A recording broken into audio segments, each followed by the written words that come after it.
Hello, and thank you for tuning in to this episode of Animals and Names. Today is going to be a special episode where you're going to meet the most amazing dog, and Kathy's going to tell you all about her interactions with Good Boy and how we came into contact with Good Boy and his very, very sad case, but very, very positive outcome. So let's meet Kathy and Good Boy.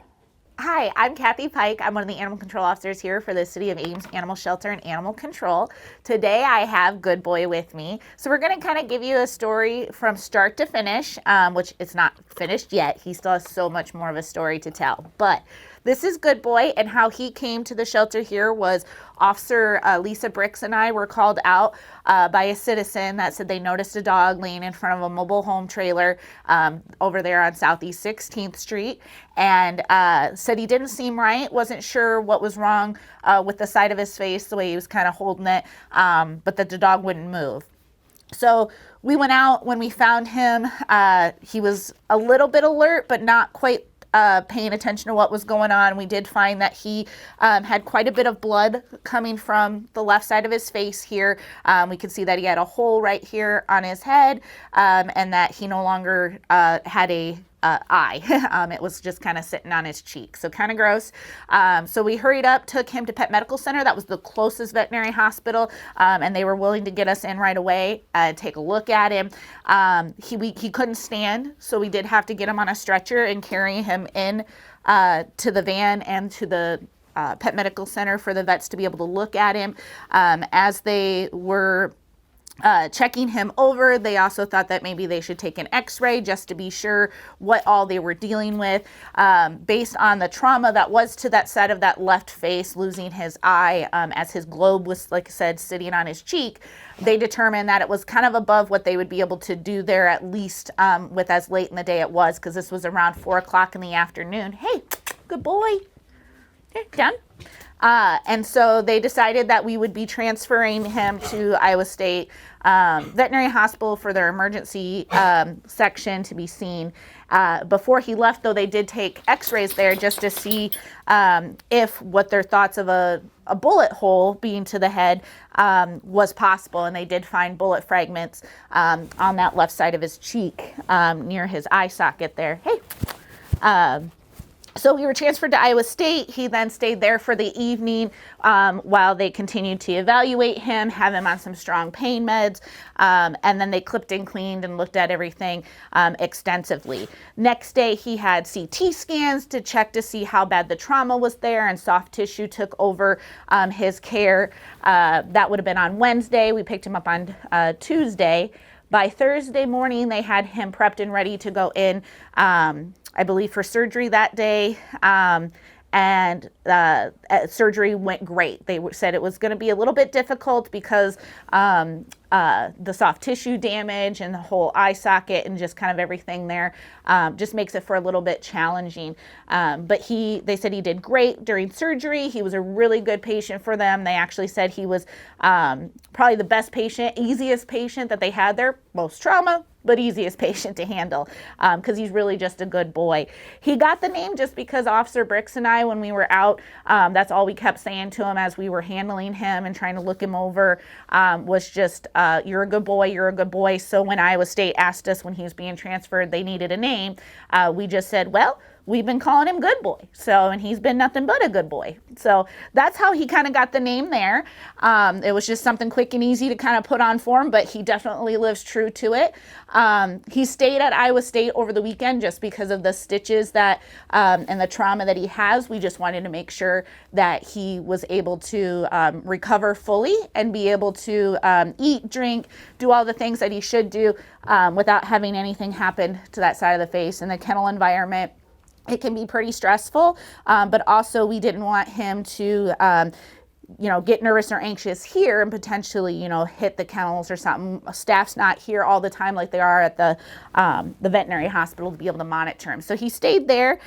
He came back to us after that recovery on a Tuesday, and we had already had lots of people lining up asking to foster him or adopt him, and had received some applications.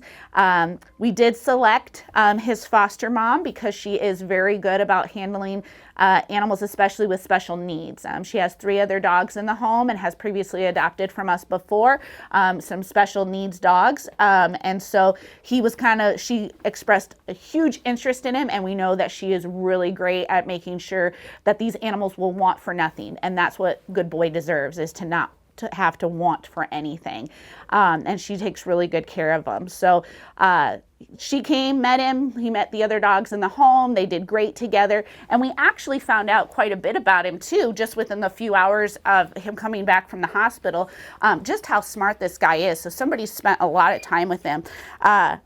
Good boy. Hey, bud, there's other noises going on. Here, sit. Sit. Good job. Shake. Yes. Down. Down. Good boy. He knows some other things too, but those were the first couple things that we were able to find out as soon as he came back from the hospital. And he continuously did those with his foster mom while meeting the other dogs. And so he does know, seems to know leave it and wait and some other things. Still learning a whole lot about him and what he knows. The other night she did take him for a church outing and found out that he seems to like the organ. He actually pulled her over there and then laid down and just seemed to really enjoy the sound and possibly the vibrations from it. So that was kind of cool. So like I said, this is kind of a start to finish story, but definitely not finished for a Good Boy. There's still so much to learn about him, and there's just so much left in his story.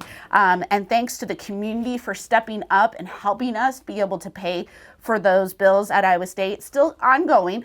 He's still on medication and stuff to make sure that the infection that they found, or the bacteria that they found that was within those wounds, he's being still treated for, and just, we still haven't, as you see the stitches there, so those haven't come out yet, and just kind of his ongoing care. So those are still, continuing on a bit. For the most part, those big bills seem to be done though. So, and we can't thank the community enough for allowing us to continue on with this guy's story. And it's not done yet, and we still got more to learn about him. And, we'll keep updating people the more we, kind of see how he does, and, what kind of the future holds for that new home. But this is Good Boy, and this is his story.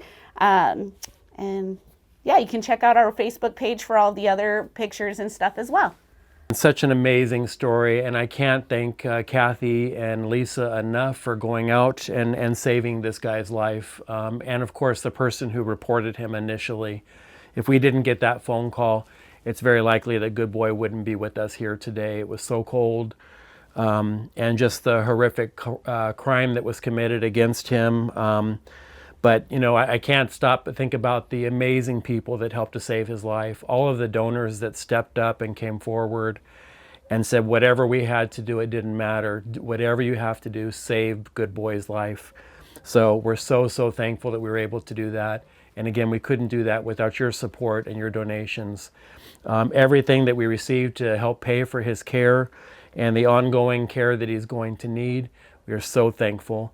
And anything above and beyond that, of course, we're going to use to help other animals here at the Ames Animal Shelter. So just want to, from the bottom of our heart, want to thank everybody for helping this beautiful dog out, who's very interested on the floor right now. He wants to go back and see Kathy, who's on the other side of the camera. So come here, buddy. Come here. Come here. What are you doing? Where are you going? Just can't thank people enough for saving this guy. As you see, this is a life that never should have experienced what he did. But we're so thankful that he's with us here today, and that's thanks to all of you. Thanks for watching.